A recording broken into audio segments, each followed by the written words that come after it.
All right, ladies and gentlemen, brothers and sisters, it's time to get this party started. Cheers to Google Chrome and Instacart, the first two advertisers on the stream I see. Do a quick sound check, because I think everything is optimal and operational. It looks optimal and operational on the soundboard.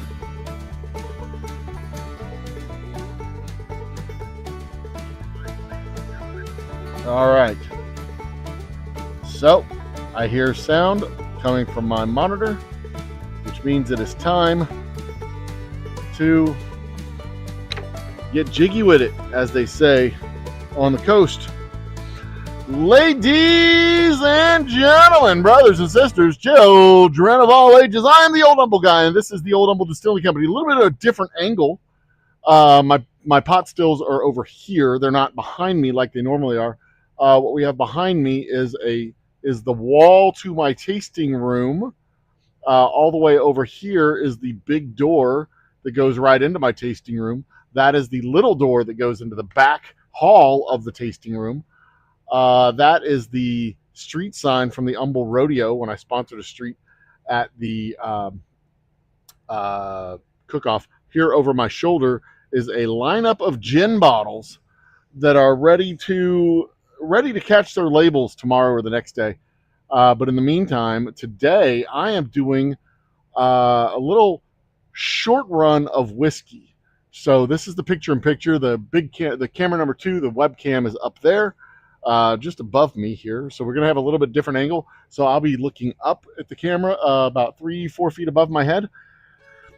And let's get started, ladies and gentlemen. I am the Old Humble Guy. You are in my office, the Old Humble Distilling Company, where we do all the things that we do. I didn't even break for a word for our sponsor. I am going to run out of bottles, so I need to place an order tonight for a fresh set of bottles. I need to have 250 something bottles, and I think I have about 200 of them. But here's what's going on. I've got a little bit of Special Reserve left in the barrels to bottle, and I need to have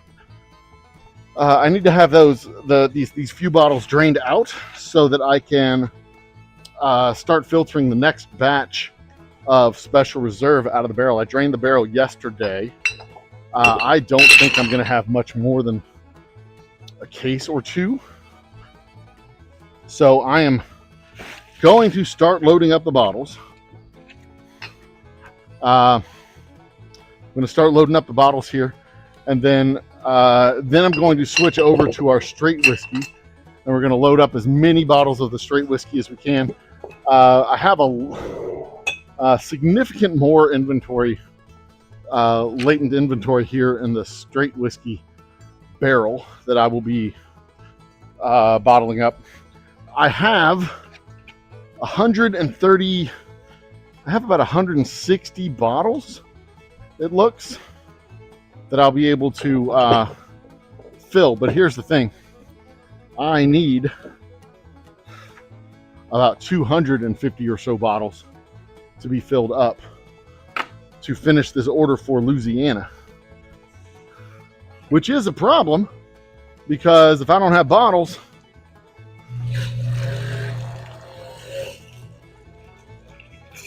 I'm making a mess.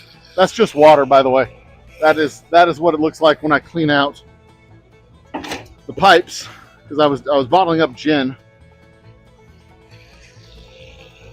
Stop. There we go. I was bottling up gin, so I had to run some water through the system in order to clean it out. Now, it is also raining, so instead of being able to just go outside and throw the water out, I have to kind of hold on to it inside for a little bit. But again, not that big of a deal. I just needed to run the water out of the system. So usually I'm not this stupid. I remember to keep the hoses on the system so that the water goes into the bucket and not onto the floor. But now I'm standing in water because I'm a dope.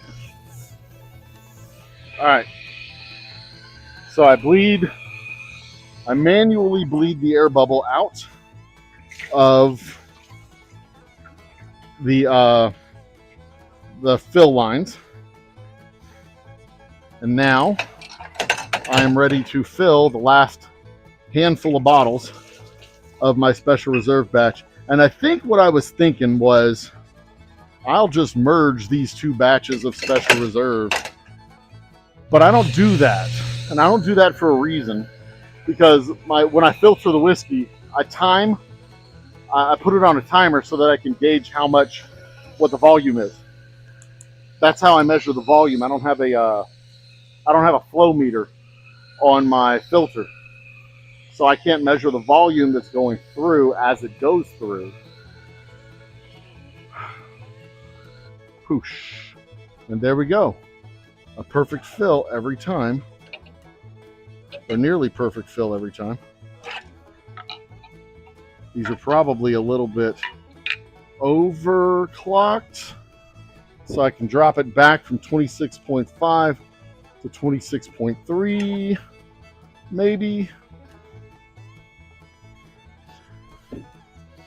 26.45 instead of 5.5. 4.5. We'll start at 26.50 and see how that goes. Shout out to Hims for advertising on the channel. I do have mid-roll ads going through. So when you get an ad, I want to hear from you who the advertisers are so I can give them a shout out. Uncle Larry's in the house. Cheers, Uncle Larry. I guess I could just look at my phone here and see Uncle Larry. So today we're bottling Special Reserve and our Texas Straight Whiskey. And we are right at very nearly perfect. I think 255 or 650, 2655 is probably the right number as far as fill time that I need to do. Because this one's a little bit heavy, that one's a little bit light. Yeah, I think we're good on 55. I'll put those 5 milliseconds back on, 500ths of a second back on the clock. 1, 2, 3, 4, 5.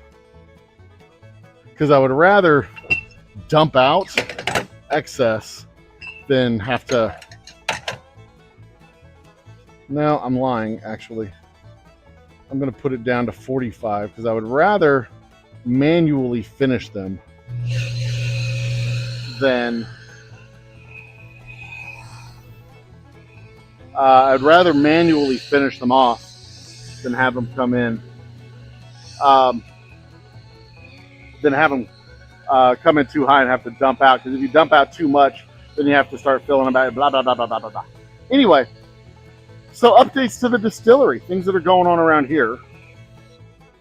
I have not yet filed our small claims suit against our former salesperson. I have had other administrative duties to perform before I can get onto that. But that is going to be happening this week before the 20th. I've given her a full extra month. Like, she responded. She's like, I'm not doing shit. I'm like, all right, tell it to the judge. She asked a ChatGPT lawyer what her liability is, and she gave me, a BS response. So we're going to order probably in a month or two. Oh, thank you, Uncle Larry. I appreciate that. Remind me where you're located. And because we can't deliver to Utah or Michigan. But we are definitely in the other 48 or 40, the other 48 states outside of Utah and Michigan. And my barrel just shifted. So we're getting down to the very, very, very end of the road on these guys. It looks like I'm going to get I've got one case already. 1, 2, 3. That's a case. That's 16 bottles. I might get another 8 bottles out of there. I might get another 8 bottles. These guys are all going to go to Louisiana.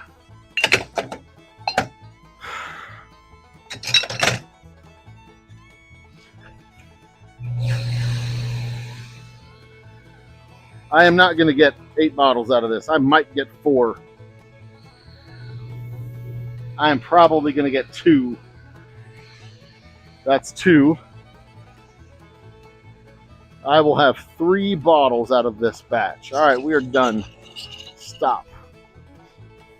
All right, now I have this barrel right here. Y'all can't see it, but I have this barrel free to filter our special reserve from my catch, blend, whatever barrel into our finishing barrel. So I'll filter it into there and time it. Look at that. Look at that. It's like not quite, it's, man. Well, I wasn't going to get a whole nother case, but it would have been nice to get 4 bottles at least. So now we combine these bottles into what should for sure be 3 bottles.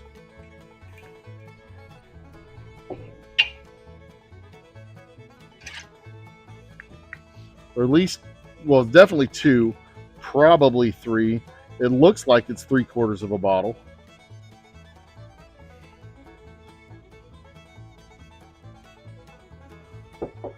It is not 3/4 of a bottle.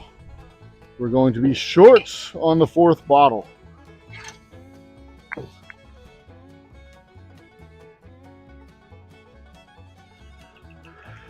That's all right. That one goes to the tasting room. All right, let me bring this to the tasting room real quick. Or my office, one or the other. Oh, goodness, it's chilly in here. Let's see here. Well, will I get a 4th bottle out of it?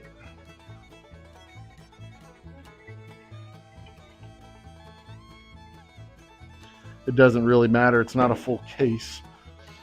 But I do get a full bottle out of it. I had an extra bottle.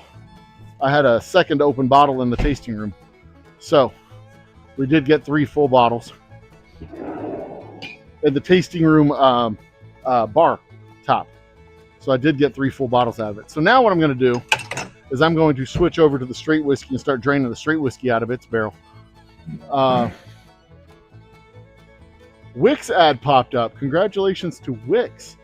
I don't believe we have sold a bottle to Philadelphia or Pennsylvania yet. You would be the first, if I'm not mistaken, going out to Pennsylvania. Which means if my system is set up properly, if you're the first one going out to that state, I'm actually going to announce this setup in a few days. If you're the first one going out to that state, in our effort to get a bottle in the hands of someone in every state of the country where we are able to, there are certain states that I have targeted. And if you're in one of those states,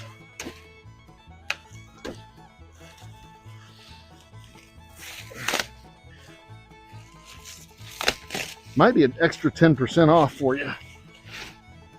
But I'm not 100% certain which states it is. And I'm going to have a tiny little ad going out on the Facebooks. Fast washers and dryer repair. There you go. They're a sponsor. Shout out to Fast Washers and Dryer Repair. So that's what's happening right now.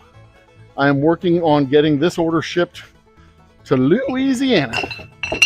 And as soon as the bottles come in, the next order of bottles, I'll be able to finish the order. I think I have about 2/3 of the order done. I'll be able to finish the order. The bourbon is going into bottles this weekend. And then bourbon is going into bottles this weekend. Our Boomtown bourbon is finally ready after a year of resting and waiting. Boomtown bourbon will be unbarreled, spudding, a barrel spudding party. Well, we're not going to have a barrel spudding party because I'm not going to have people here while I open up those barrels. But we will have, well, probably not even do a bottling party because I'm probably only going to do about 4 cases to start with. Maybe I got to do 6 to get them shipped to Louisiana. And then I'll probably do 4 more here at the distillery. The official release date will be June 3rd. And I was going to filter the special reserve while I was doing the straight whiskey here, but I don't want to be distracted by the live stream or have the live stream distracted by me having to do math, like a sudden math attack.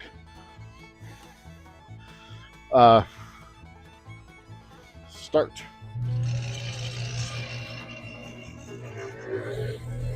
All right, so this is the special reserve. You can see the darkness of the special reserve. You got the bled the air bubbles out of the line. That's perfect. These guys go back.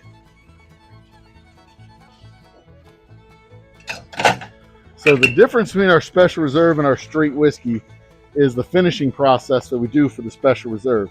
The special reserve gets finished in new barrels, so it's a darker color and a smokier finish. We don't have any rye or anything like that distracting from the flavor of the corn and the barrel. So it's very much the sweetness of the corn and the smokiness of the barrel. 2 notes. And the used barrel kind of gives a platform on which the new barrel can come in and work off of. So the new barrel is not running roughshod through the flavor of the whiskey. Because what we had originally done with our Roughneck Reserve is with our Roughneck Reserve was 100% corn, new barrel of whiskey, and that was it. And it tasted like too much barrel. It was too oaky, too smoky, unbalanced. I didn't like it. But when we switched over to the used barrel for our Roughneck Reserve, we got this nice soft caramel color. And then I took a portion of that whiskey, put it back in barrels, and got this special reserve, which is a shade darker. And it's got a significantly higher amount of smokiness in its flavor profile.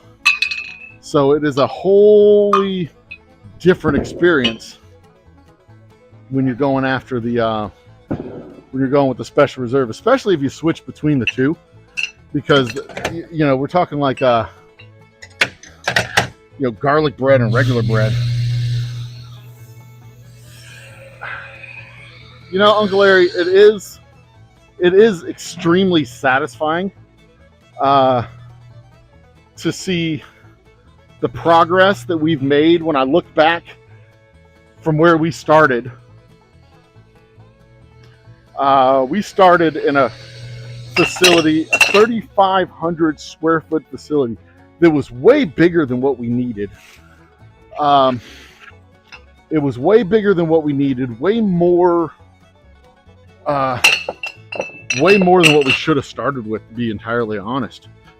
And then we had to, I bought out my partners and we moved down to Humble, and I had to kind of reconfigure how the business was going to function and operate,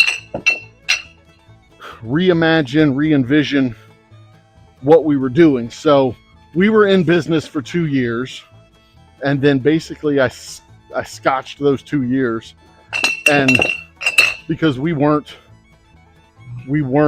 making progress financially, we weren't making progress in the market, the brand wasn't growing. So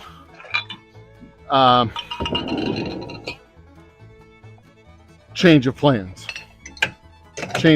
was to focus on retail from 2016 forward till about 2023, and we focused on retail footprint, getting into more stores. We got into the 2 big box stores here in Texas, Specs and Total Wine, and it was moderate growth, and it was growing our retail footprint. But again, the brand wasn't growing. We weren't with a distributor that was really growing our brand. This is a great question. I love talking about this. It wasn't really growing our brand, so we had to switch our distributor to help grow the brand, and or add a small distributor to work with independents to help grow the brand. And then our big distributor, dropped us. They got bought. Our distributor was United. They got bought by Greenlight, and then dropped us. Greenlight dropped us. So we went all in with the smaller distributor, working with independents, trying to grow our brand presence and our retail footprint. And then 5 years later, that was around 2019, 2020. 5 years later, right now, the end of 2025, we were ready to step up with another big distributor and grow our brand with more independence, have more access to more space scale our operation up. That was the plan. Double the number of scale up with independence. And we were with Republic, RNDC, Republic National Distribution Corporation. And then right at the end of 2025, RNDC gets bought out by Reyes. And Reyes has sent me a letter telling me that they are not going to continue working with us. So, same damn story. Just as we're getting ready to scale up, just as we're getting ready to grow, I'm going to have to change gears again and go back to my small distributor. We have added a significant amount to our footprint. We've gotten about 25 new stores in 2025. Everything was kind of put on hold while we were waiting on Reyes to do what they were going to do. We need to reach out to those small independents and get back on their radar and get back to talking with them and make sure that all their needs are taken care of.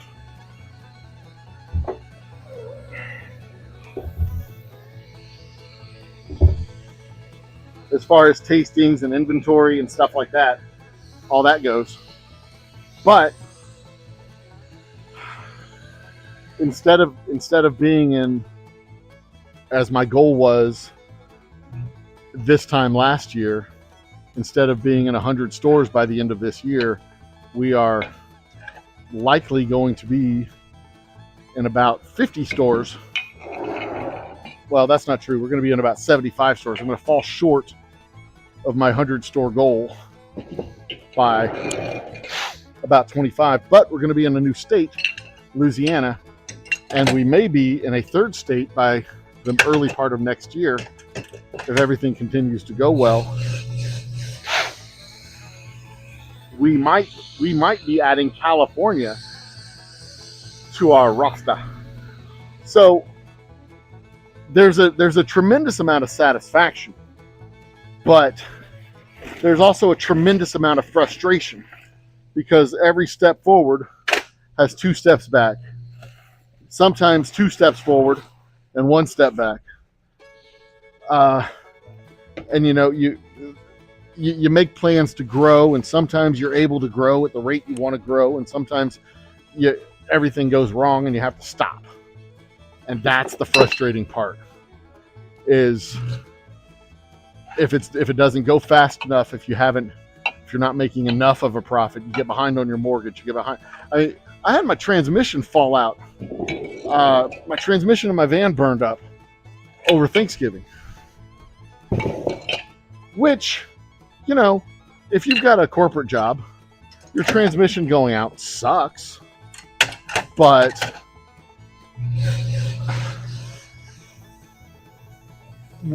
if your automobile is your access to stores, sales,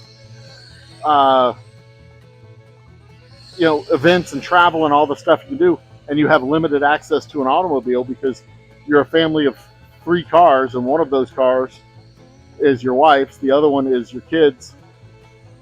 I mean, I was without a car for a month before I sent my kid back to college and was able to just take his car from him. But now we've got our van back. The van is back. Air conditioner's having an issue now, but hey, air conditioner's fine. No AC is fine. I can survive with no AC. I'm not going to be happy about driving around in July without AC, but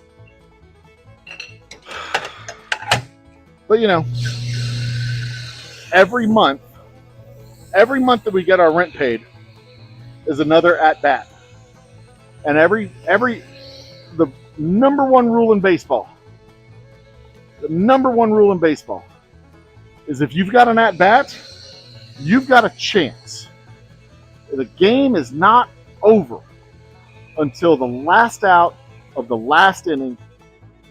And as long as you've got a batter, even if it's the pitcher, as long as you've got an at-bat, you've got a chance.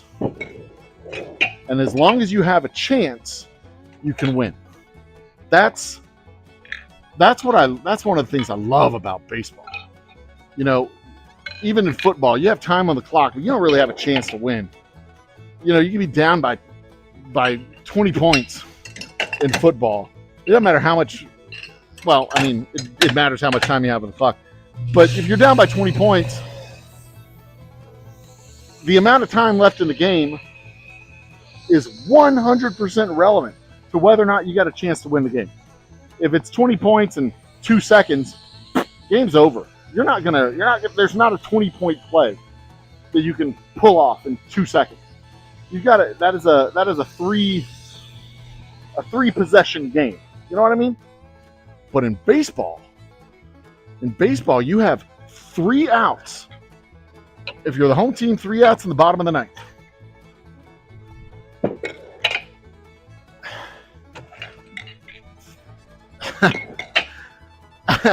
And that's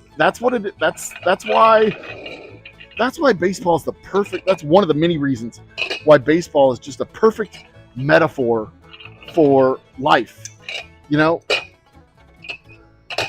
It's the saying from Firefly. If you can run, and if you can't run, walk, and if you can't walk, crawl, and if you can't crawl, well then by God, find someone to fucking carry you, because we're too pretty to die. We're just too damn pretty. God doesn't want pretty people in heaven. God wants pretty people right here on earth. And we are just too damn pretty to die. So find someone to carry you. That's how it is. And in baseball, you got 27 outs. 27 chances. 27 chances to fail. And if you can make rent for one more month, well, that's another inning.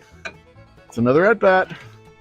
It's another chance to get up and do something nobody's ever done before. Forge a path. All right, I got maybe 4 more bottles coming out of this. It's a chance to forge a path, to blaze a trail, to go forth and do something remarkable. And yeah, I'm not changing the fucking universe. I make whiskey. I make poison for other people to drink. And in small amounts, that poison makes you a better dancer. In large amounts, that makes you a cancer patient. But you know what? Oh, hey! I got 4 bottles out of this. Will I get... Oops. Don't spill, baby. Come on. I got 4 fucking bottles. It's a Christmas miracle. This is like Hanukkah, right? You only had enough for one night, and you got 7 crazy nights of oil. Well, I was pretty sure I only had about a half a bottle, 2 bottles of liquor in there. But looky there, 4 full bottles. Now that's 1, 2, 3, 4, 5, 6, 7, 8, 9, 10, 11, 12. That is 4 new cases of our straight whiskey, which brings our total case count up to 8. Perfect. That is 2 cases, 1 case, 1, 2, 3, 4, 5, 6, 7, 8, 9, 10, 11, 12. That is 1 more case of Special Reserve, which brings us up to 5. All right. That is perfect. And I'm going to need to buy more bottles because you can't see it on camera there. But y'all like this camera angle? I like this camera angle. It's better than the camera angle that was over here, right? Because when it was over here, you just saw me from behind pretty much the whole time, from my back here, and you could see me on the side here. But now you can kind of see me from a side profile as I go back and forth. I like this camera angle better. You know what? I don't care what y'all think. I like this camera angle better. All right, so I've got to get more corks. Make sure I don't have any bags over here. Got to get a bag of corks. They're back here. The wireless microphone is... Oops, that's an empty box there. All right. That makes me nervous because I thought I had corks in that box. Ugh. Ugh. All right. Do I have my knife? Of course not. Yeah, I do. Here's my knife. Okay, other updates from the Old Humble Distilling Company. I have started into an agreement handshake agreement with KAIR Radio in Humble. Radio Care. Radio that cares.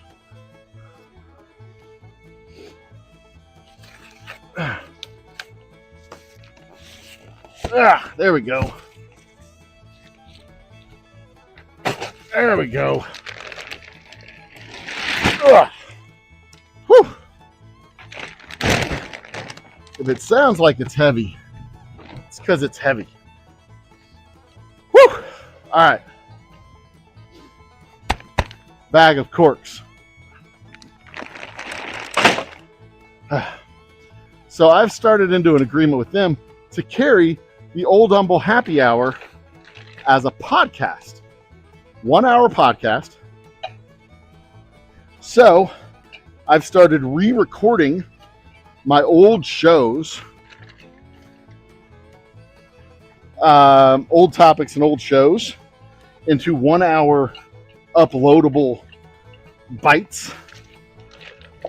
And you'll start seeing the Old Humble Happy Hour the Old Humble Happy Hour coming in on the YouTube feed. I was just talking about y'all having to look at my ass. And then I turn around and show y'all my ass. There we go. So, it'll start showing up in the YouTube feed on a weekly basis.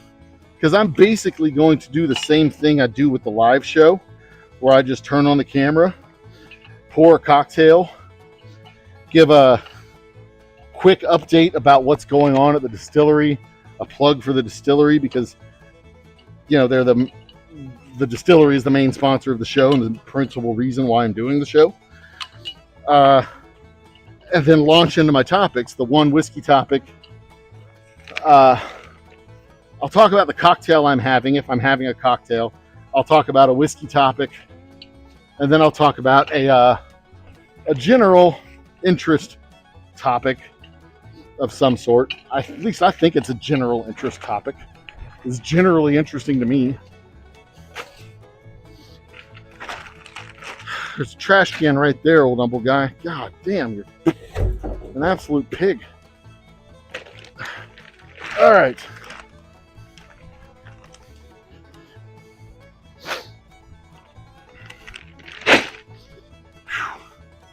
It is. Always have a good pocket knife on you. If you don't always carry a pocket knife, then you are doing your nation and your species a disservice.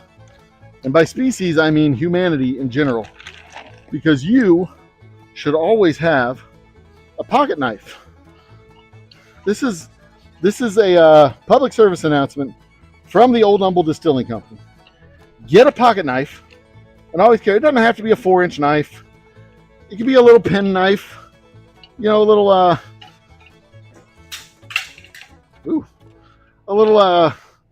2-inch knife like that. The length of your thumb. I mean, my dad carried a little pen knife around, you know, just enough to cut tape. Just big enough to cut tape, open up a bag, that sort of thing. It doesn't have to be a fucking machete or a Bowie knife or anything like that. You're not trying to impress anybody. You're trying to be useful. That's the point of a pocket knife. And let me reiterate and stress this, because this cannot be stressed enough. Pocket knife. You don't have to carry it on your belt. Nobody needs to see your fucking pocket knife. Nobody wants to see your pocket knife. Hey, Vanessa Kitty, welcome to the party. Nobody wants to see your pocket knife. Just have it in your pocket discreetly. And if somebody says, hey, does anybody have a pair of scissors? You can be like, I got a knife. Do you need a knife? Hey, can somebody help me open this box? I can help you open this box. Hey, does anybody have a, yeah. Oh, you got a splinter? Oh, you got a, yeah, I got you. I'm a useful member of society. I can help you. You need to cauterize a wound? Hey, anybody got a lighter? Get a lighter. Light this, heat this up. Psst. There you go. Now you're not going to get infected from that snake bite or whatever the hell you had. Knives are 1,000,000% useful. Always, always, always carry a pocket knife, and never carry one on your belt. Nobody needs to see your pocket knife. You're not showing off to anybody. You just have it. That's what's important, that you possess it. And the thing is, when you have it, there are all kinds of reasons to use it. When you don't have it, you may not even encounter, you may not miss it if you don't have it. Most of the time, I don't need it. So I don't really miss it when I don't have it. But I almost never leave the house without it. But I can tell you, yesterday, I left the house without it, and I needed the damn thing. And I did not have it in my pocket. And I needed it about 6 times yesterday. One of the freakishly frequent times that I actually needed my pocket knife. 6 times in one day. Of course, I was also here working at the distillery, so I had to use my alternate pocket knife that I have over there in my workbench. But, I mean, I always have a spare. I mean, it's not like I'm walking around without, walking around in the 80s without a condom. Always have your pocket knife. Always have your condom. Always be prepared. That's what they taught us in Cub Scouts and Boy Scouts. Be prepared, which included, in the 90s at least, always having your condoms. See, this is what the Old Humble Happy Hour is like. It goes to random trains of thought. And the cool thing is, after I have my first drink, I am not responsible for where my brain takes the conversation. It just goes. It just goes into whatever And this is me sober, randomly trailing off into thoughts about pocket knives and whatnot. Imagine me 3 or 4 drinks in.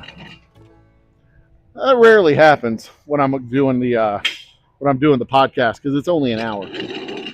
But when I go 3 or 4 drinks in, I'd take no responsibility at that point for where the conversation goes, because it's Jesus as the wheel at that point. The Spirit has taken control, and I am just along for the ride.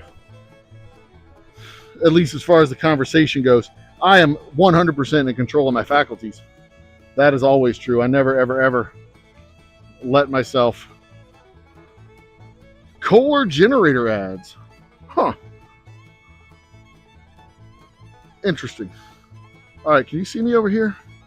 Where am I? Okay, I'm on the far side of the table, so y'all can still see me.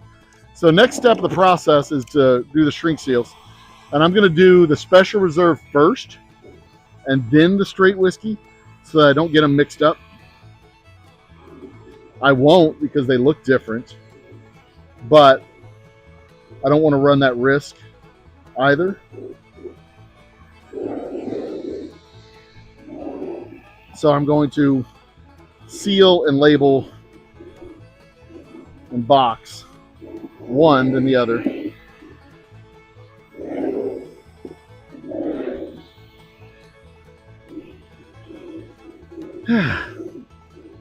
And this usually takes a little bit more of my concentration. So anyway, Radio Care is going to start getting 1 hour weekly podcasts from the Old Humble guy. And if I could do daily, I would, but I really don't have the time or the facilities. Honestly, I don't have enough shit to talk about to be able to do a daily podcast. I mean, I guess I've got 250 episodes of my happy hour that I could go into. I've got 250 topics that I could dig into and revisit and revise and reassess, I suppose. See, the biggest issue I think I have with my podcast is I think about something that would be fun to talk about, and I'm like, that'll be cool. I'll remember that topic for later, and then I forget it. So I sit back down like 3 days later, and I'm like, what was that topic going to be? And I completely forget about it. I have a whole list of index cards with topics on them, but they're all topics like, what is fascism? How do republics fail? They're like really esoteric type of topics. And the idea is to have a topic that you could talk about with somebody at a bar. Just kind of look at them and go, did you know there were only ever 23 republics in the Western Hemisphere, and only 4 of them have never failed? Of the 23 republics that have existed, or 23 countries that have existed as republics in the Western Hemisphere, 19 of them have failed. And of those 19 failed republics, 17 have recovered back to liberal democracy status. Yeah, wild. Now, if a stranger sat down next to you at a bar and threw out that little factoid, that would end up being an hour-long conversation all by itself.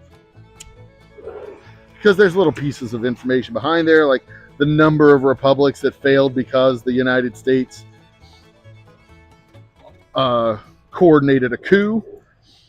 That's one. One country failed because the United States coordinated a coup. Officially. Like the United States CIA caused that country to fail. There have been situations where the country failed, established a dictator, and then there was a coup brought in by the United States to reestablish a different dictator. I think Nicaragua or Guatemala, one of those two was like that. Cuba was like that. No, the Soviet Union didn't cause Cuban democracy to fail. Cuban democracy failed because of U.S. corporations. There was one that was the United States and one that was the Soviet Union. It was probably Guatemala was the United States, and I think Nicaragua was the Soviet Union. I can't remember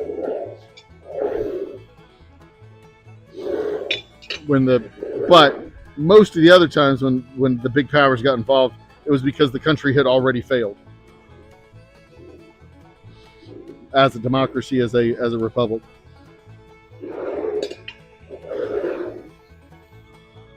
Anyway,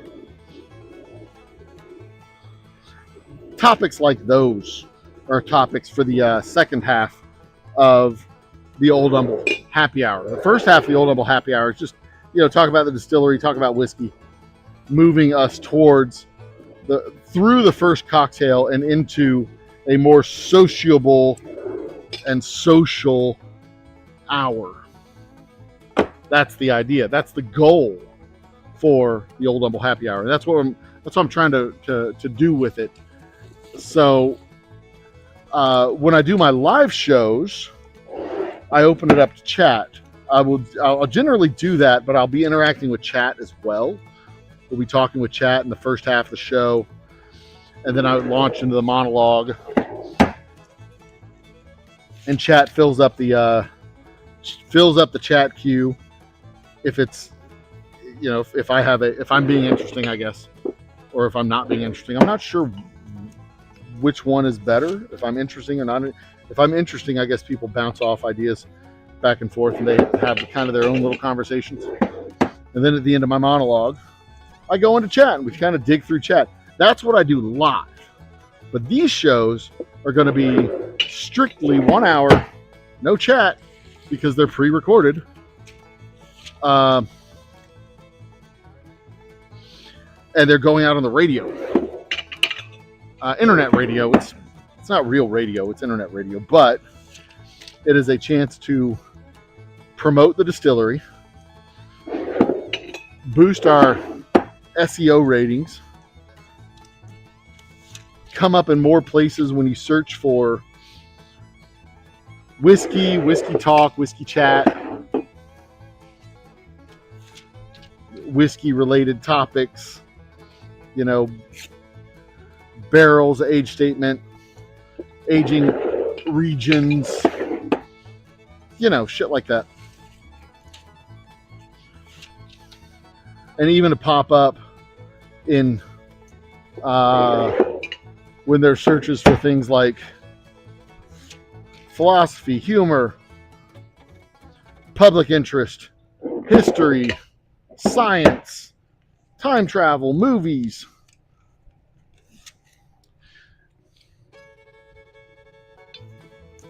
The Old Humble Distilling Company Happy Hour, talking about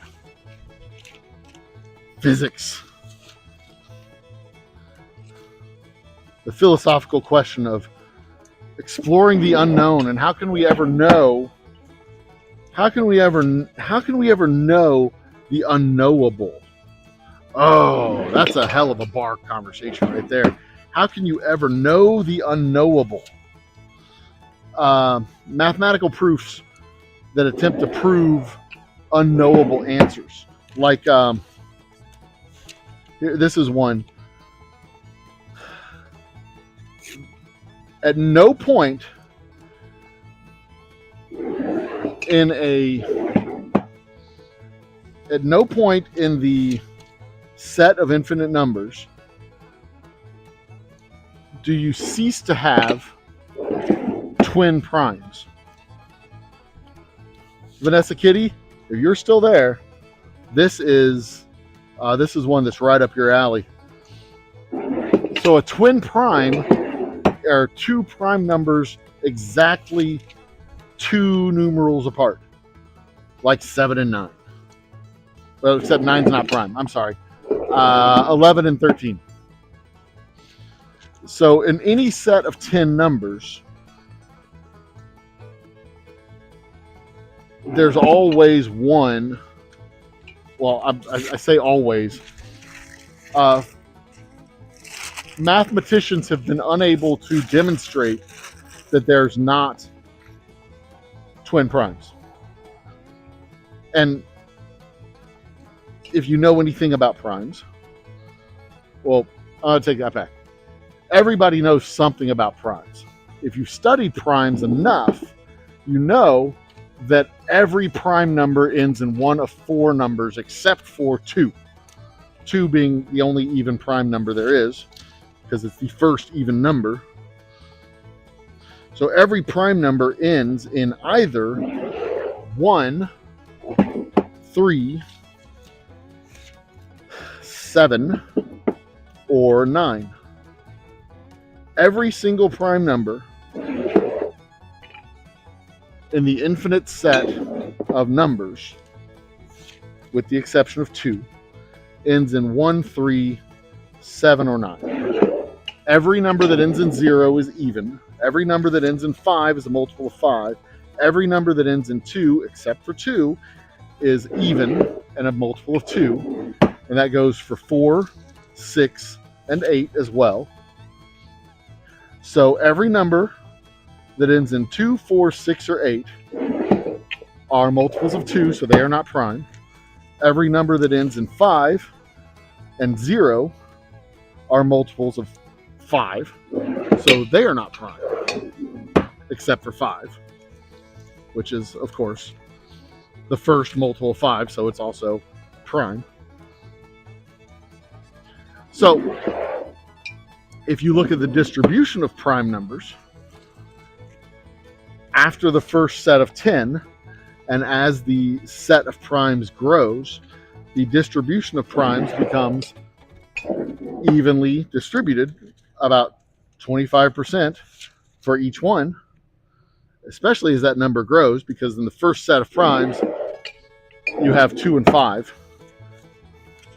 So in your first set of primes, you have 2, 3, or 1, which is not technically a prime. 1 is not a prime, because 1 is divisible by 1, and 1 is also itself. To be a prime, you have to be divisible by 1 and itself. So that's 2 numbers, exactly 2 numbers, no more, no less. 1 is divisible by 1 number, so it is not prime. It is divisible by 1, not 2. So, in your first set of primes, you have 2, 3, 5, 7. You have 2, 3, 5, 7. And that is 4 primes, 2 of which are not your 4 primes of 3, 1, 3, 7, and 9. And then you move into the second set of primes. You have 11, 13, 17, and 19.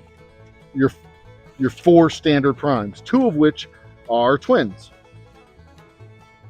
11 and 13, 17 and 19.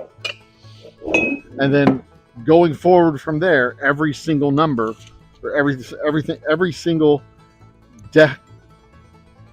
decade of numbers, set of 10 numbers, has 4 primes, or no more than 4, usually 2 or 3. And if there's 2, there's always twins. I believe that's true. 27. Nope. In the 20s, you do not have twins. You have 23 and 29. Those are not twins. But in no circumstance do twins cease to exist in the set of numbers. And I know originally I said every set of 10 has twins. That is wrong. But there's always going to be twins. You get 29, then 31. 31, not 33, 37, 39, 41, yes. 43, yes. Continues to go. And the reason for that is because every prime has to end in 1, 3, 7, or 9. 1, 3, 7, or 9. And in order to no longer have twins, you would have to fall into a pattern of 3, 9, 3, 9, or 1, 7, 1, 7, 1, 7, and that doesn't happen because the distribution of primes remains 25% going out into infinity. So if you have 1, 7, you're going to have a 9, and then 3, and then 7, then 1, 3, 9, because the distribution remains 25%. The distribution never changes. So it's fascinating. It's a fascinating argument, a fascinating proof to try and explain the persistence of twins when it comes to twin primes, because what it boils down to is, in the infinite set of numbers, you can never, ever, ever, ever, ever, ever know for sure, because infinity goes on forever, and you can't obviously check every number. Right?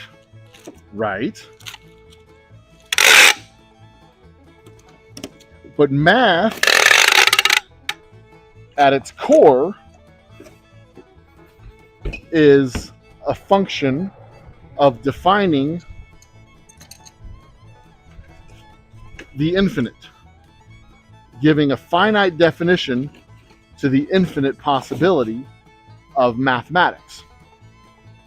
That is the core function of math. This is what I've been bottling up. This is our special reserve label. Front, back, that is the 1917 oil field of Humble, Texas. That is the front special reserve bottle. So at its core, mathematics is defining the undefinable. It's making the infinite finite. It is turning 0.999 repeating into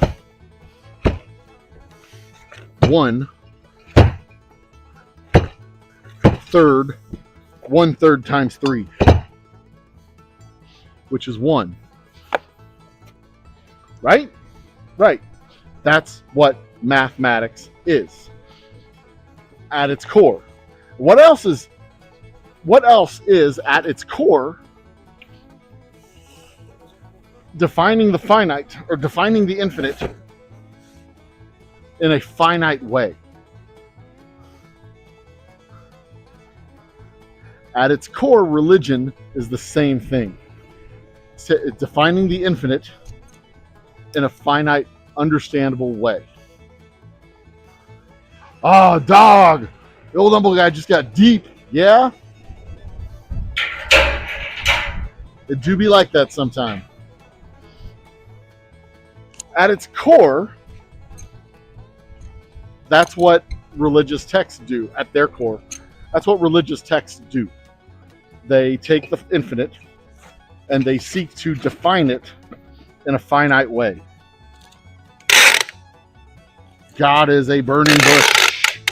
He is a carpenter walking the face of the earth with his disciples. He is a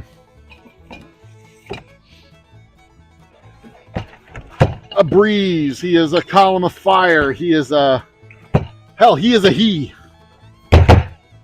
Right? Defining the infinite. That's what religion is ultimately at its core. Taking the infinite and giving it finite bounds. Isaiah talks about this. How, the room was filled with smoke, and he saw rings within rings and eyes within eyes, and it sounds like a trippy, wild little space party going on in his head, to be quite honest. But that's what we get. We get mathematicians trying to understand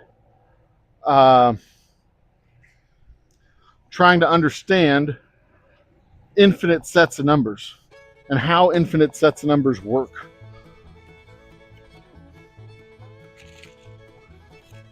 We get philosophers trying to figure out what matter is made of before they even know what atoms are. We get astronomers trying to understand astrophysicists trying to understand how the universe works while only knowing 1% of what even is out there. Theoretical physicists sitting down with numbers to define the fundamental properties of quarks and gravitons and up particles and weak particles and down particles and all this shit that they came up with before they really even knew, before they even had instruments to test the stuff. They were like, yeah, if you take a couple atoms and smash them together, you should be able to get all this stuff. And hey, if these two things are true, then you should be able to make a nuclear bomb. And they were like, a what? We can do that thing. And meanwhile, the scientists are like, yeah, but also infinite energy. Infinite energy would be cool. And the Department of Defense was like, yeah, cool. Infinite energy. Tell us more about this bomb thing.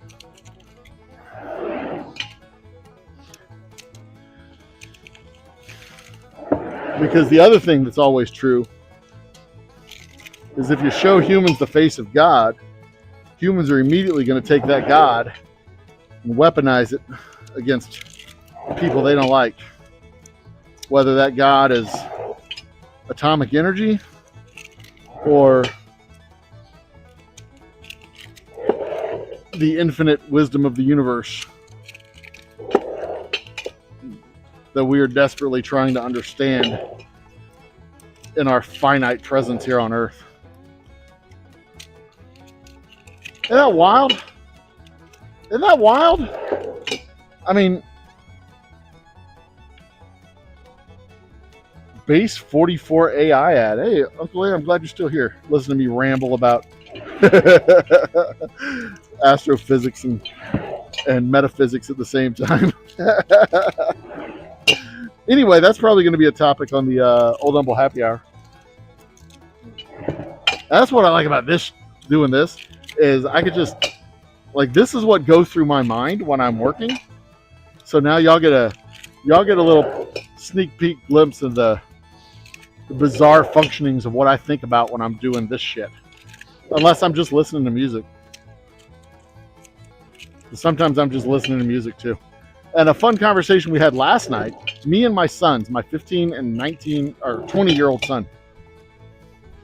We talked about, my youngest, my 15-year-old asked, what about this political spectrum? What's the left and the right? I don't understand. I was like, oh, this is a fun one to talk about. Because oh my God, those terms are so loaded. Like, the world left and world right is entirely different than the United States political left and political right. Like, our left and our right, our left is more worldwide centrist. Our leftists are barely left of center. And for what it's worth, they're a bunch of fucking morons, crybaby morons, but that's neither here nor there. I mean, they think Bernie Sanders is a leftist. Bernie Sanders isn't a fucking leftist. He's a moderate liberal. Like, people should have health care. National health care is a right. And they're like, fucking communist. And the rest of the world is like, God, he's so fucking conservative. Like, real leftists are all about seizing control of production, taking the bourgeoisie out in the street and burning them alive, that sort of thing. We're talking about Bane, you know what I mean? And honestly, the longer this shit goes on, the more Bane seems reasonable. But that's neither here nor there.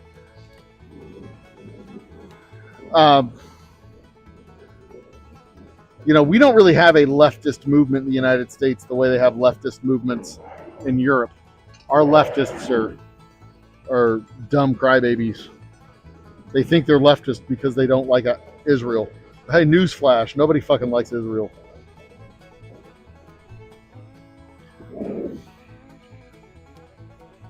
But some of us just don't give a shit. I'd rather not see our money go to Israel. Period. I don't give a shit if Israel was bombing daycares or not.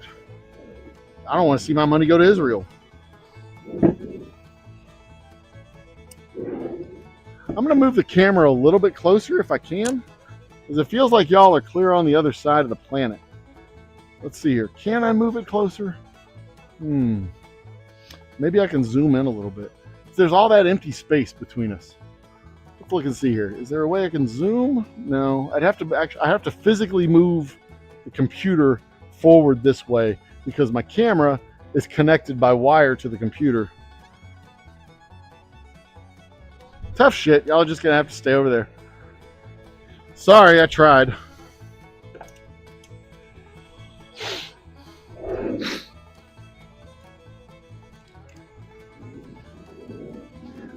Anyway,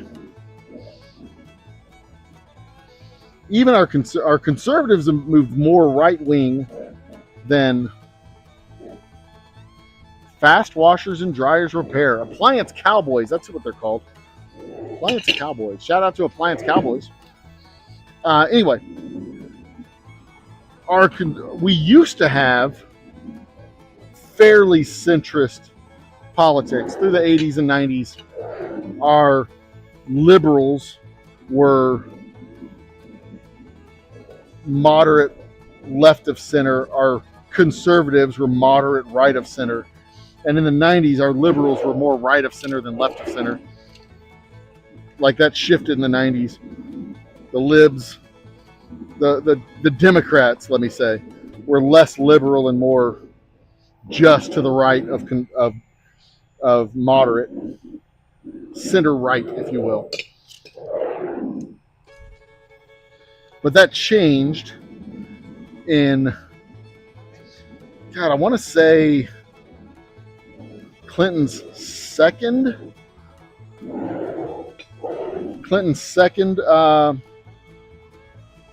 term during his administration, and his second term. I think that kind of changed, and the Republicans started shifting more to the right.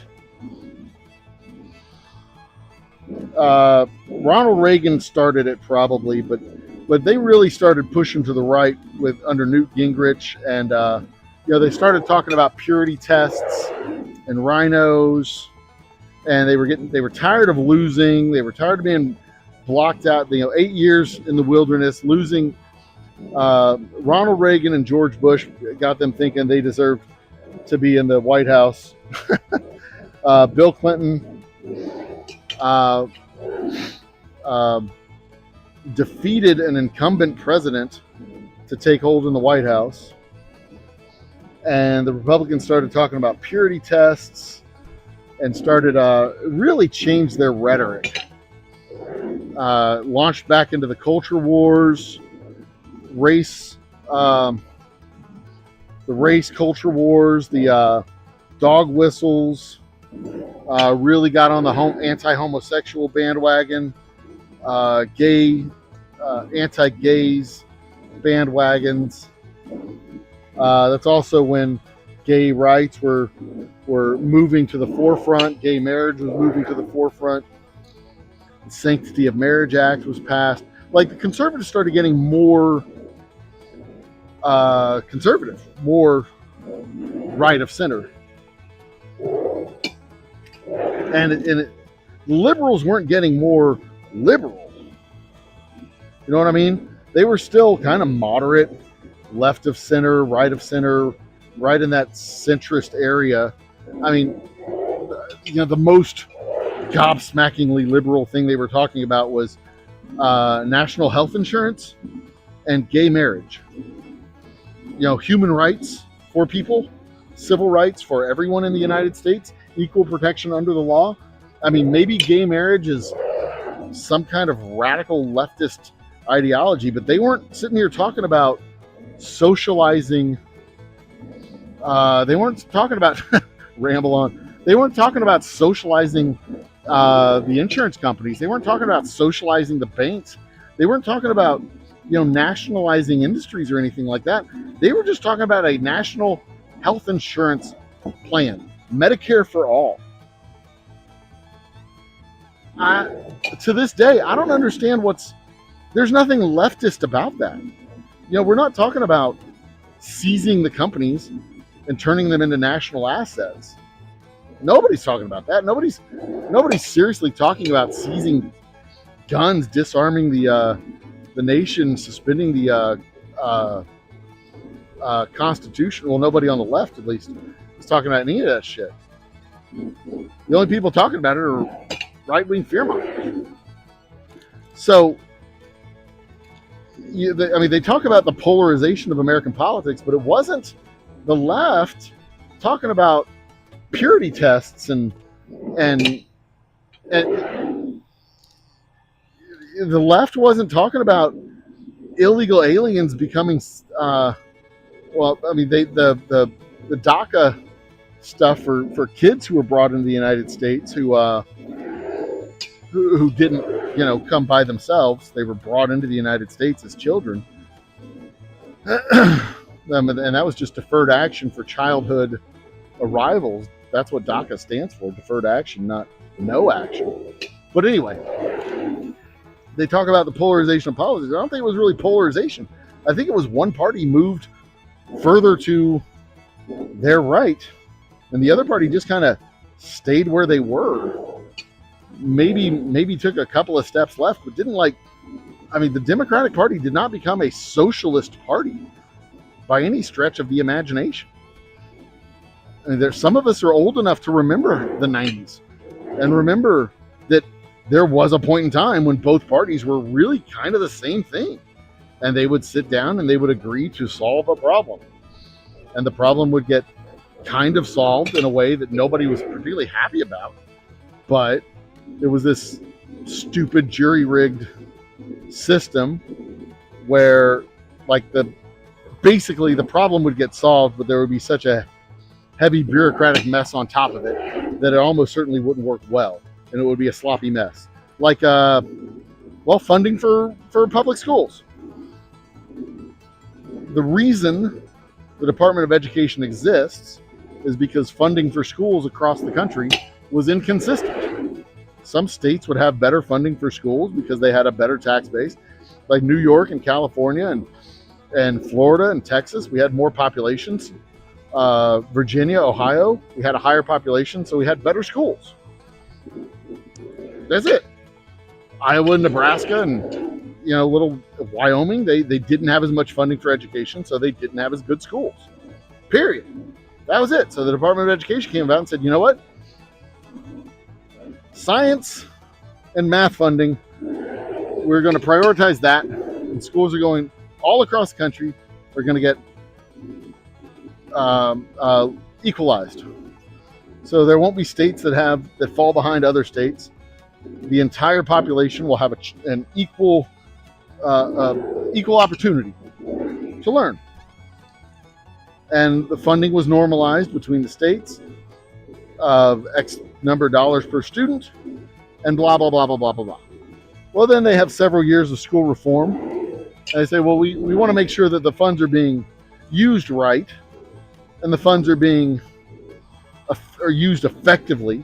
So what we're going to have to do is test the kids and make sure that the kids are actually learning, and the schools are, we'll give the block grants to the states. We won't tell the states how to use the funds, but we do need to make sure that the kids are learning. So let's give them standardized tests, one at the beginning of the year, one at the end of the year, unless the states have another plan to do it as well. So some states instituted their standardized tests, like the state of Texas, where we did, I think, 3 a year, every other year, and other states did the federal standardized tests. And it just became a complete and total shit show, where the tests started being used for purposes that the tests weren't intended for, and blah, blah, blah, blah, blah, blah, blah. It's not the Department of Education that was fucked. It was the implementation of what was going on, what the Department of Education wanted, that was fucked. It was the politicians that got in the way of the people that needed to do the good work, so to speak. Anyway,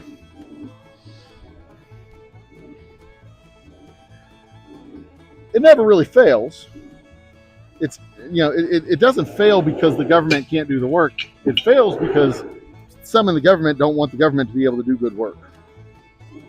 If you know what I mean.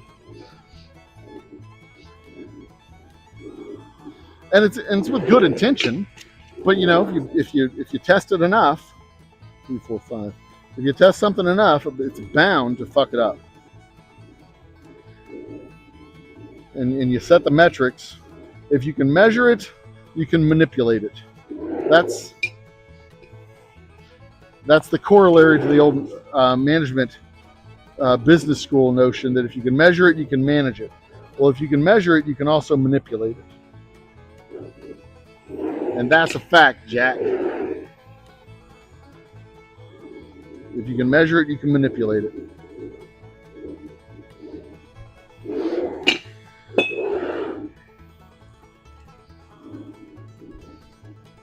So anyway, some of us are old enough to remember when the parties weren't that drastically different, when they could sit down and talk to each other and come up with solutions and things like that. But I really do want to say it was around Newt Gingrich, the second half of Bill Clinton's administration, where they started saying that we are losing because we are not sticking to our values. We keep nominating centrists, and our base doesn't want centrists. Our base is conservative, and they want conservatives. So they stopped nominating moderates and centrists. I think John McCain was probably the last moderate they ever nominated. Who was after McCain? McCain was Obama 1. Obama 2 was Kemp, right? Some sacrificial lamb they trotted out. And that's when they got real pissed off, because for the same reason they've been trying to dismantle the social safety net, they're going to dismantle the whole fucking government. Black people were benefiting too much. Like, oh my God, Social Security's awesome, but black people are getting it too, so burn it to the fucking ground. Like, yeah, equality's great, but as soon as a black guy gets equality, we're going to burn the whole fucking thing to the ground. They damn near did. That's an overly simplified way of looking at it, I know. I'm only half kidding when I say it.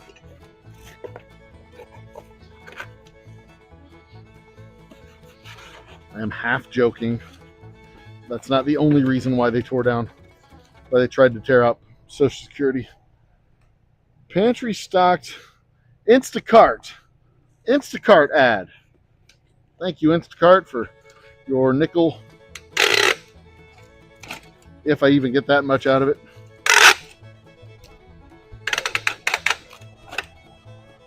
I probably don't, but that's cool.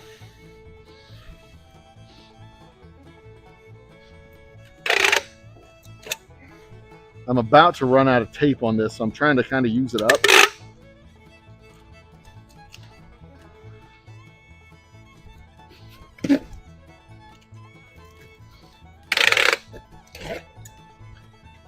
By kind of repairing my my label station over here.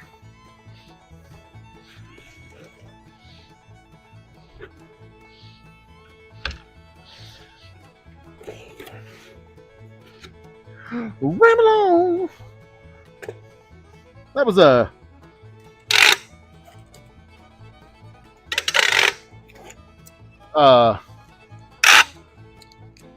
Doors? No. Zeppelin? No. Ramble on. It was the people who did Immigrant Song. Was that Led Zeppelin? Oh shit, I'm gonna have to look that up now. You got that song on my head, Larry. Damn it.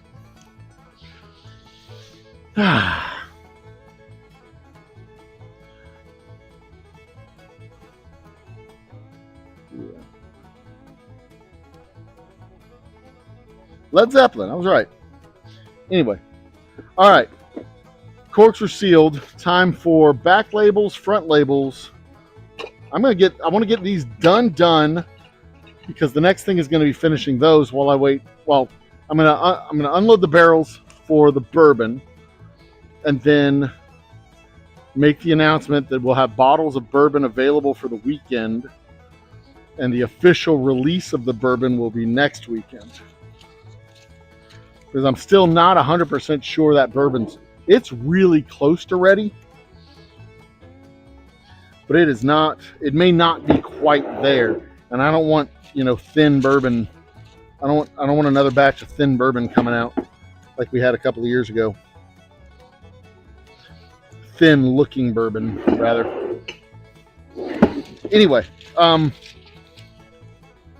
really do think that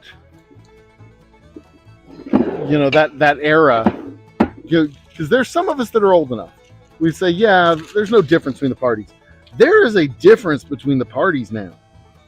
There's a drastic difference. And, in the 1990s, when they were, or not the 90s, the early 08, after the financial crisis that gripped the nation, almost brought our entire financial industry to its knees. Both parties, Democrats and Republicans both, this is how recent it was. Democrats and Republicans both were talking about the moral hazard of bailing out ordinary citizens who were ripped off by finance companies with their short-term, zero-interest, blah, blah, blah loans. They were like, no, these people took the loans. They should go fucking bankrupt. Fast forward 8 years from there to 12 years from there to 2019, 2020, when both parties with a resounding majority are passing bills to give ordinary citizens, you and me, $1,000 a month of our tax credit, or whatever it was, $500 a month, $500 a month for our tax credit for our children's deduction, instead of having to wait until the end of the year to get it. Over the course of 12 years,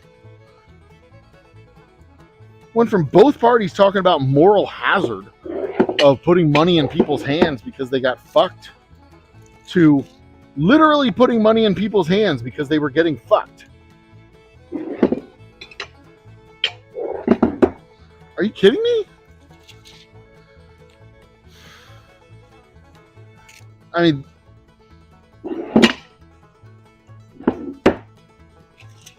and actually, I don't think it was a resounding majority on both parties. I think it was just one party that had shifted its rhetoric. I don't think the Republicans resoundingly got behind that. Trump signed off on it, but that was also his first term. I don't really think he was in charge of his first term. But that's not really socialistic policies. That's just making sure. I mean, universal basic income is a pretty socialistic policy. But that was just, basic emergency financing. It was money that we were going to get anyway. We just got it up front instead of having to wait till April.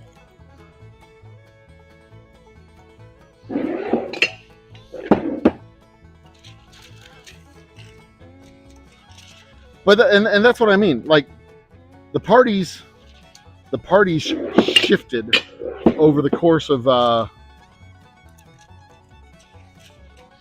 from 2004, 1994. Yeah, I'd say from 1994, one of the parties shifted from 1994 till 2015. One of the parties shifted, but it wasn't like both parties moved away from the center. I think that's a lie. I think that's one of those stupid both sides bullshit lies that they try to tell you so that they sound objective.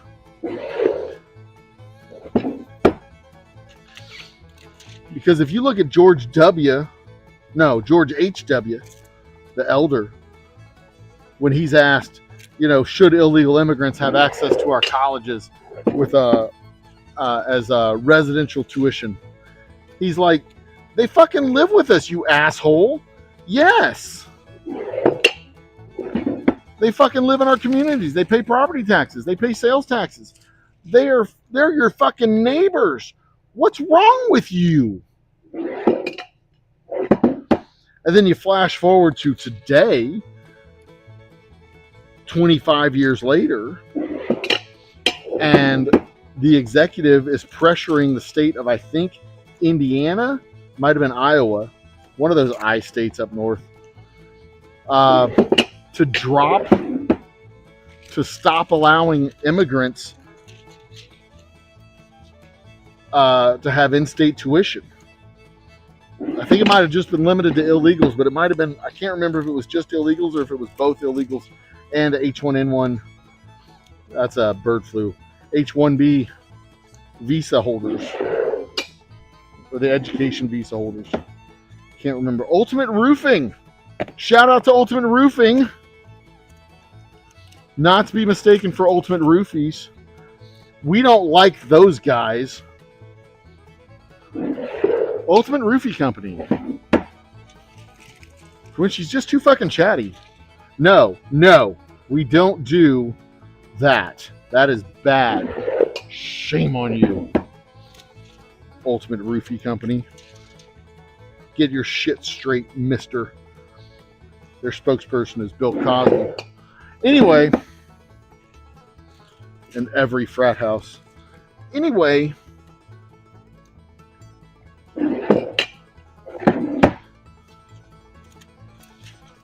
there was a time that I would agree that both parties were pretty much the same. And that time was not a long time ago.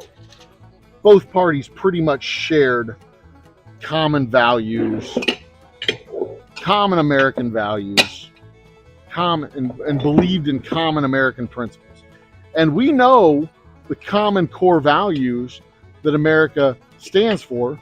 We celebrate these values every year, right around this time, leading up to July 4th. We celebrate these values. We held parties for these values. We get excited. We blow shit up and drink beers and loudly recite these values soberly and in some cases very intoxicatedly when we say and recite the preamble or rather the introduction to the Declaration of Independence.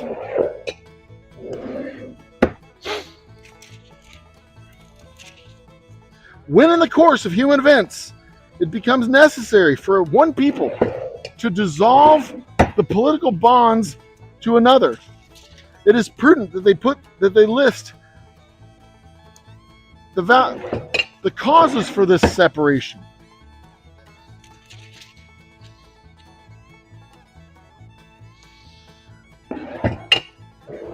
We state what we believe is fair and proper for our government to do.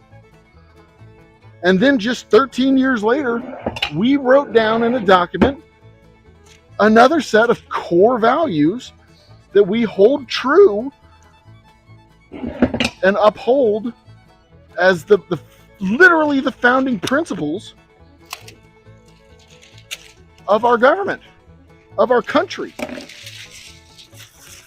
The governments are established among men to secure the blessings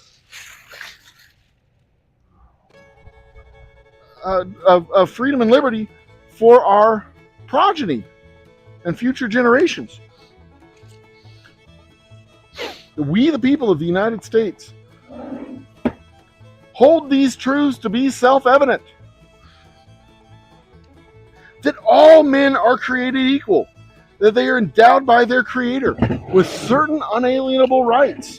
Among these rights are life, liberty, and the pursuit of happiness.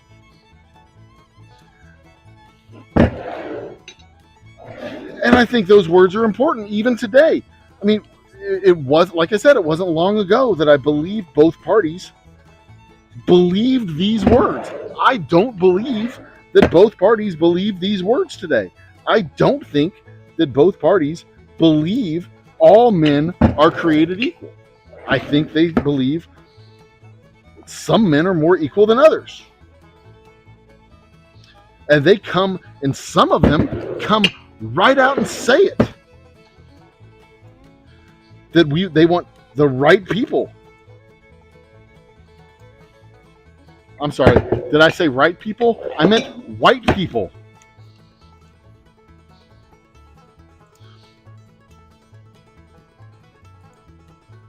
They don't care what color you are, as long as you're white enough to be an American. White enough. And see, that's what bugs me most about this current administration and the people that support this administration is they say things like, yeah, we want immigrants as long as they come the right way. Well, what's the fucking right way? Because you have a lot of immigrants here right now that have come the right way, that they've revoked the status and sent them home. That they've sent them to countries that aren't even considered home. That they are actively trying to revoke what is known as, what has been known as the right way of becoming an American citizen, of being born in America. What has been known as the right way for damn near 200 years, 150 years. Since the 1860s, that'd be 160 years. Oh, well, we want them to come the right way. Muscle Shell, what up? Well, they do come the right way. And one group, I don't think they believe in those principles anymore. I don't think that they hold these truths to be self-evident. Because they're certainly not self-evident enough that you can't repeat them. You shouldn't have to repeat them and say them again and again and again and again and again and again and again and again and again and again and again and again and again and again. We hold these truths to be self-evident, that all men are created equal and endowed by their Creator with certain unalienable rights, among them life, liberty, and the pursuit of happiness. The governments are established to protect and pass down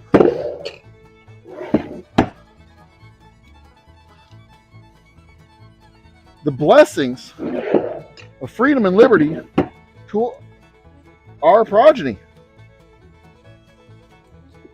I mean, guys, this is fundamental to being an American. And it used to be, like, we're not a nation in the traditional sense of what a nation is. A nation is a group of people that share a language or a nationality or a locality. You know, there's the German nation, the French nation. You can become a citizen of France, but you can never become French. That's what Reagan said back in the 80s. But in America, it doesn't matter where you came from, where you were born, or who your parents were, whether they were rich or poor or Catholic or Protestant or Muslim or none of the above. It doesn't matter, because you could be born anywhere to anyone and become an American. All you need to become an American is to know that we hold these truths to be self-evident, that all men are created equal and endowed by their Creator with certain unalienable rights. Among those rights are life, liberty, and the pursuit of happiness. And governments are established to protect these rights and hand these rights down to our progeny.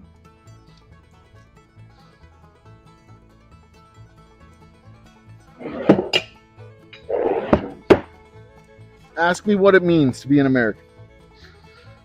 That is what I'll tell you. Mom, baseball, apple pie, all that bullshit. Well, baseball. Apple pie, sure. I like chocolate pie, but apple pie, fine. Mom, yes. But you know who else has moms? Nigerians. You know who else has apple pie? Fucking Canadians.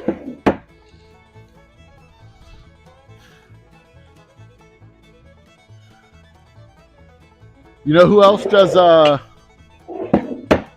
baseball? Japan, Korea, Mexico.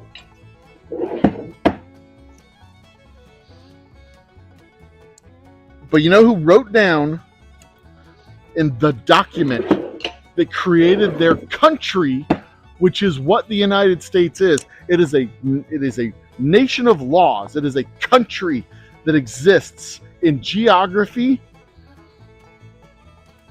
and legality. But it is not and never has been a nation. We say one nation under God, blah, blah, blah. But the United States has never been a nation. It has never been a single people group. The United States has existed beyond its borders since its founding. Every single person in the world who raises their eyes up, sniffs the clean, fresh air, fills their lungs with hope for the future, and knows that they are equal to their king or whatever potentate they have that governs their nation, that knows that no man should be held above the law, that all men are subject to the law. We have been able to be that shining hill, that shining city on a hill for so many people all across the world because we hold these truths to be self-evident. That all men are created equal. That they are endowed by their Creator, not their government, mind you. Government does not give rights, because if government gives rights, government can take them away. We are endowed by our Creator with certain unalienable rights. Among those rights are life, liberty, and by God, the pursuit of happiness.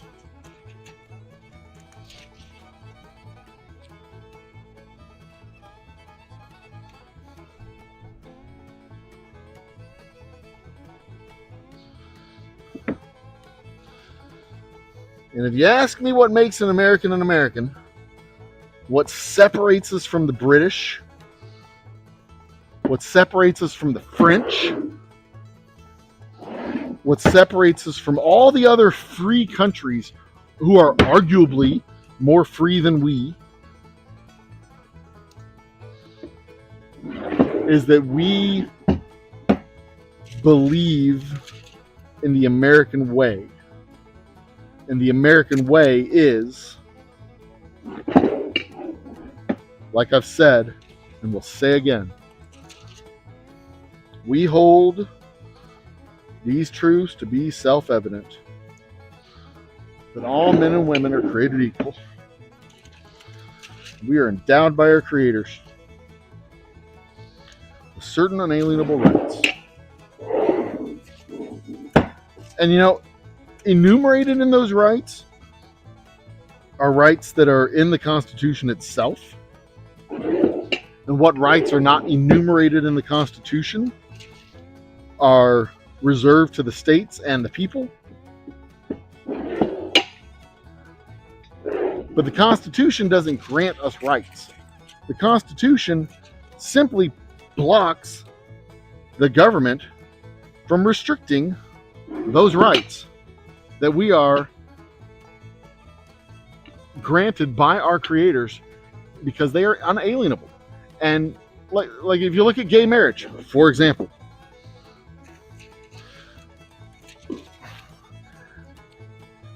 I hate when they say that, in 2015 the courts granted the right to get married to gays.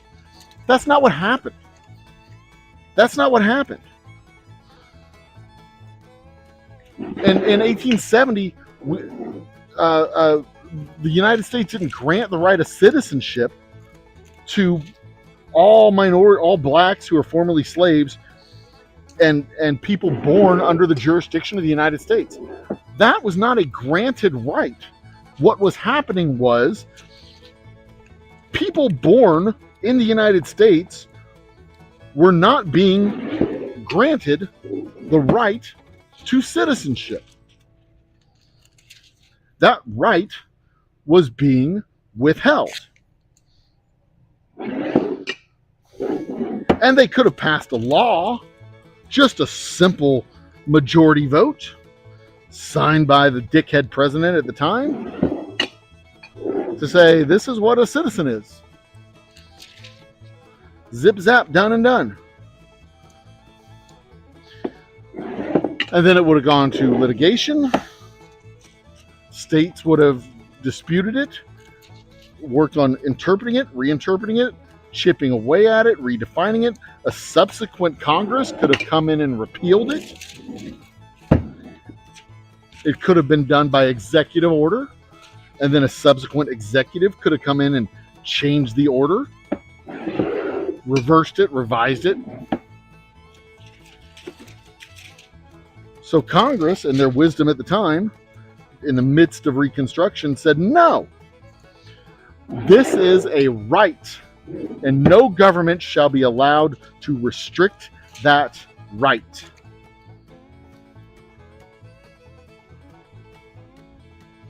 Who's this advertiser? Looks like some kind of lemon soap bath. Glow up starts here, is what it says. Well, who the hell are you? Oh, fuck it. I can't tell who you are, so I can't give you a shout out. Sorry, whoever advertised for that was. I don't know who you were. Your ad was shitty. So in their wisdom at the time, they said no. If you're born in the United States under the jurisdiction of the United States, you are a citizen of the United States. Period. That's how we've always done it. That's how we're going to do it. And that's going to include blacks, Asians, and everyone else. Not just the white people. Because that's how it had always been done. George Washington became a citizen of the United States because he was born in Virginia, which became one of the United States. He didn't have to pass some fucking test.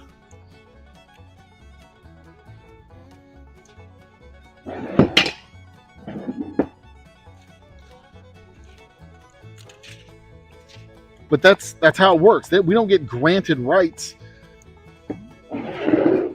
by the Constitution. The Constitution prevents our rights from being infringed, taken away from us.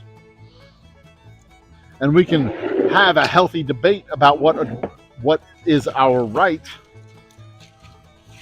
I mean, the right to vote is not a protected constitutional right. The right to vote can be legislated away. If you are under 18, you do not have a right to vote. If you are a felon, you do not have the right to vote. Several states will litigate away that right to vote. Even constitutionally protected rights, like the right to own a firearm, own and bear arms, can be legislated.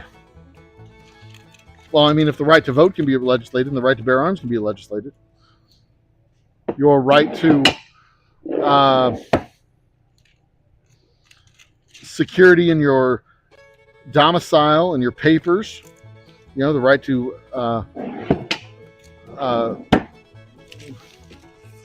the right to privacy, search and seizure, all that shit, that can be legislated on, but it can't be revoked. You still have a right to privacy. They can crack your phone, but you don't have, you are not obligated to give them your password. They will get into your phone, which is all the more reason not to go out criming with your phone on you like some kind of dumbass. I mean, don't go criming in general. Like, that's usually a bad thing.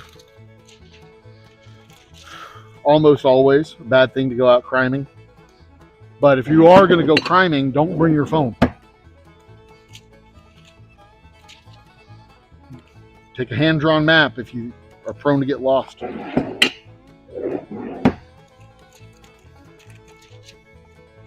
If you're traveling, going through TSA checkpoints, you have a phone? Nope.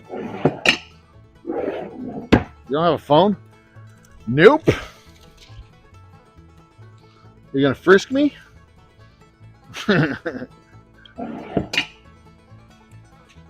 Anyway.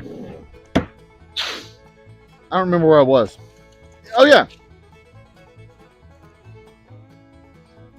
We shared common values and that was our greatest export to the world. Not our movies and not all that other shit. Our greatest export to the world was the idea of who we thought we were. We were the United fucking States of America. And with all of our flaws, you wanted to be us. Why on earth would you want to be us? With all of our flaws, all of our dysfunction, all of our latent racism and inequalities and genocides and all the shit that we did.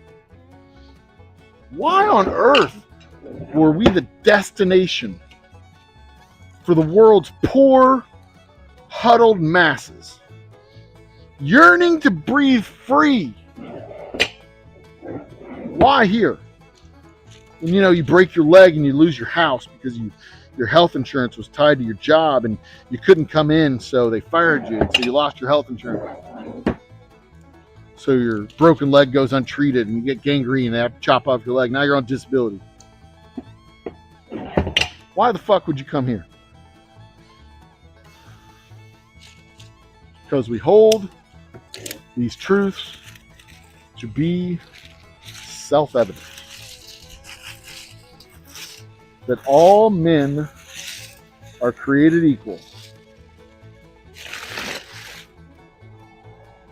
And they are endowed by their Creator with certain unalienable rights. Among those rights,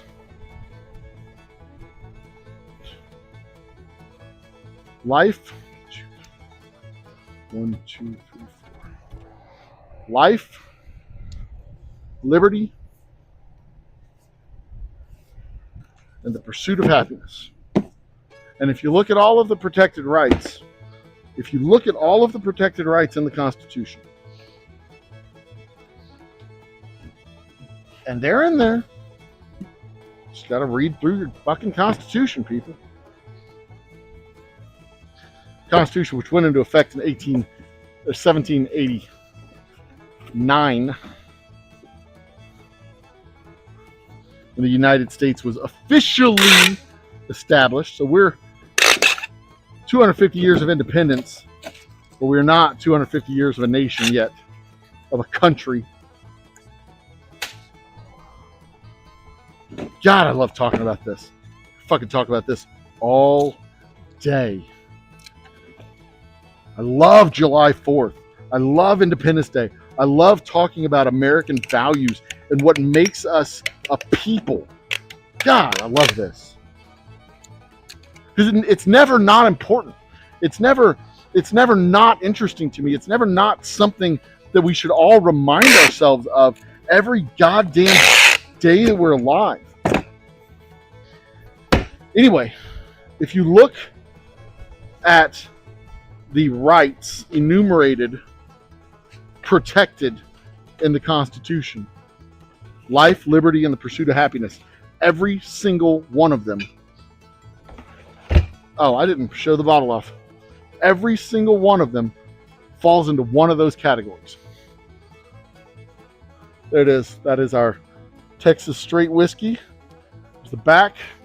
That is a Humble oil truck, gas truck, going to one of the Humble gas stations. Circa, I want to say, circa 1930 something. Circa 1935. We're going to go with that. Ooh, almost put that in backwards. Anyway, every single one of the enumerated rights, even no law shall be passed prohibiting the production of liquor. The 19th Amendment is repealed.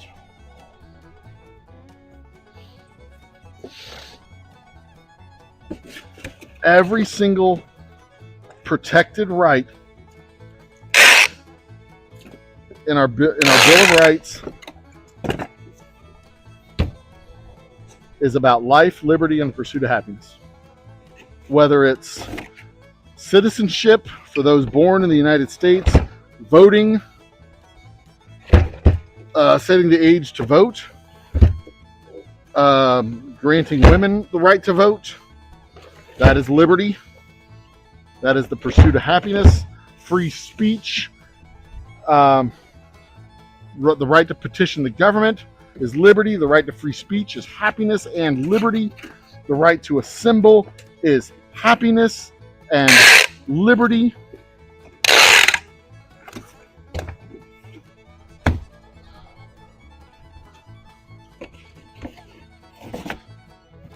There are more amendments about happiness and liberty than there are about life. And that is unfortunate. But I would like to see a return to the notion of a well-regulated militia under the auspices of life, liberty, and happiness. Because the debate gets stopped as soon as someone pulls out their well-regulated firearm. I have no problem with guns. I own several. And you would be unsurprised, I think, to know that in this here facility is a firearm, not only for protection, but also for entertainment. All right. That's it. The only thing left to do is label the boxes. I've got box labels here, but this is specific. These are rye box labels. So my next task is going to be ordering more bottles. My next task is going to be ordering more bottles, but also emptying out my bourbon barrels that are right here. I'll talk to y'all right here. Emptying out my bourbon barrels. And let me show you the bourbon barrels. They are right there. There's my bourbon barrels. Those are ready to drain and drain, filter, and bottle, drain, filter, and bottle. So that's my next task. I'm not going to do that on camera. I'm going to do that. I'm going to grab that barrel, that bin right over there, and drain them into that bin, so that they'll be. I'll let them all sit together for a day, and then I'll run it through the filter. I've got a bunch of stuff to filter, but I can't do anything else until I get more bottles. So that's the next thing to do. Anyway, God bless you all. God bless you all. God bless America. Happy birthday to my country, my nation, my people. One nation, indivisible. Liberty and justice for all. We believe, as a people, this is what we believe. This is what holds us together. This is what makes us who we are. This is why I love Independence Day so much. It is my favorite holiday of all the holidays, even bigger than Christmas and Thanksgiving. Well, I like Christmas and Thanksgiving, but as far as civic holiday goes, there's Labor Day, Memorial Day, specifically civic holidays, religious holidays. I count Thanksgiving as a religious holiday, even though it's not really a religious holiday. There's Easter and Christmas. New Year's isn't really a religious holiday, but for a lot of people, it has a spiritual basis for its renewal and all that shit. But as far as a purely civic holiday, you've got President's Day, you've got Flag Day, you've got Memorial Day, you've got nothing in August, you've got Labor Day, you've got October. October has Veterans Day. That's 11/11. That's November. That's Veterans Day. You don't have anything in October that's a strictly civic holiday. It's Columbus Day, Indigenous Peoples Day. Nothing matches the pride and the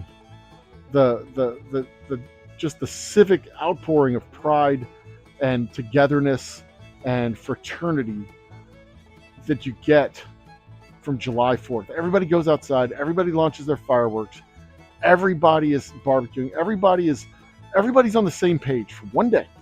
One day, we're all on the same page. We hold these truths to be self-evident, that all men are created equal, and endowed by their Creator certain unalienable rights: life, liberty, pursuit of happiness.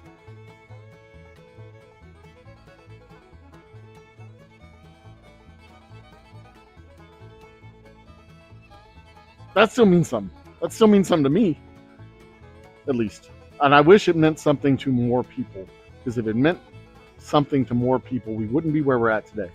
Because there's definitely a significant number of people out there who do not believe that all men are created equal, and that all men are not endowed with certain unalienable rights. And that, our departure from those basic values, those core American values, that more than anything is part and parcel of the problems that we face today. That there are certain people among us that do not believe all men are created equal, and that all men are endowed with certain unalienable rights. That some people just don't have the right to life, liberty, or happiness. And that those people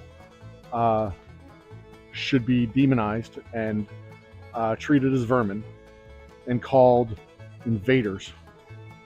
And we used to export those ideals and ideas to people, and people wanted to come here because we believed that. And I think it would do us good to get back to that. But until that time, well, shit, do it. Start doing it now. You don't have to wait for them. Fucking do it yourself. Get back to that. Hold these truths to be self-evident. Hold them in your heart. James Morgan's in the party. Cheers, James. We're gonna wrap it up though. I am the Old Humble Guy. Oh, it's not as bright now. I am the Old Humble Guy. This is the Old Humble Distilling Company's live behind the scenes look at what we do here in the shop. A little conversation for your after lunch drive time home. I guess it's 5 o'clock. Shit, it's time to shut this place down. I will see you next time. Cheers. And Good evening. Thanks, James. I appreciate it. I don't like to consider myself to be a radical. Uh, I, I I believe in the fraternity of Americans. That as long as we hold these values to be true, as long as we hold on to our core values, because you can quibble about the periphery, just like they do in the church. You can quibble about the periphery, but you hold on to the core values. And in the church, the core values of the Father, Son, Holy Spirit, the Trinity, et cetera, et cetera. There are core values in the church. They hold fast to the core values. You don't split the church over the color of the carpet. You split the church over whether or not Trinity exists and all that other stuff. But they also split the church over whether or not gays are humans. So sometimes I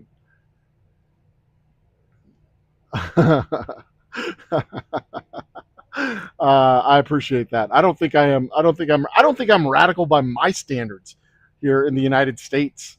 Uh, for what it's worth, I think in the United States, I am. I am dead center. Maybe it is radical in the United States to think that all men are created equal, and we're endowed by our Creator with certain unalienable rights. Maybe that makes me a cuckoo bird crazy nut job. But you know what? If that makes me a fucking communist, then das badanya, motherfucker. On that note, God bless America. God bless you guys. We'll see you next time. Stay awesome to each other. Cheers.